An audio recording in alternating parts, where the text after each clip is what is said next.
Nous, écologistes, répétons depuis des mois, des années. Nous devons revoir les priorités d'investissement de la ville. L'écologie et la solidarité doivent être la locomotive de toute transformation de notre territoire.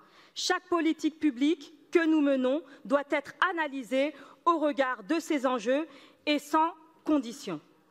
Alors oui, il va falloir assumer de réduire les financements de certains domaines, faire des coupes dans des budgets qui vont à l'encontre des objectifs du plan climat et de l'accord de Paris. Nous vous appelons, Madame la maire, à réorienter tous les choix de financement de la ville vers l'écologie et la justice sociale. Il s'agit d'une décision courageuse et urgente à prendre pour adapter notre ville aux futurs aléas, afin que Paris reste une ville vivable pour tous.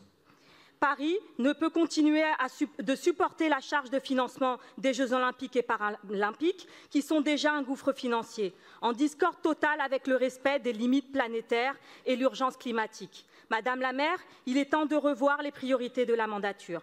C'est d'ailleurs le sens du vœu que nous déposons à ce Conseil. Nous, conseillers et conseillères écologistes de Paris, avons notre mot à dire sur la stratégie financière de la ville. Nous appelons à être davantage associés à l'élaboration du budget primitif 2023.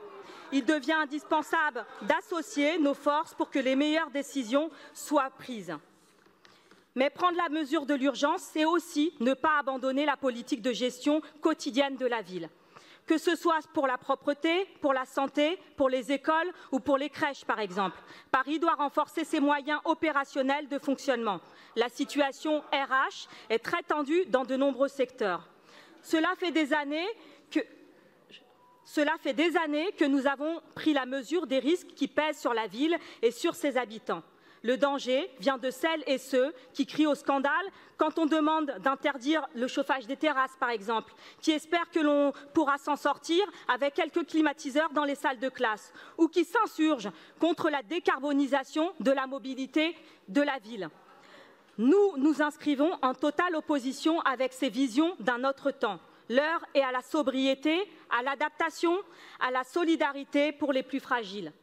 Nous, écologistes, appelons fermement à un virage rapide et significatif des choix budgétaires de la ville pour que demain, nous soyons en mesure de vivre, de nous nourrir, de nous soigner, de circuler, de travailler et de voir nos enfants grandir dans un environnement juste et résilient. Je vous remercie.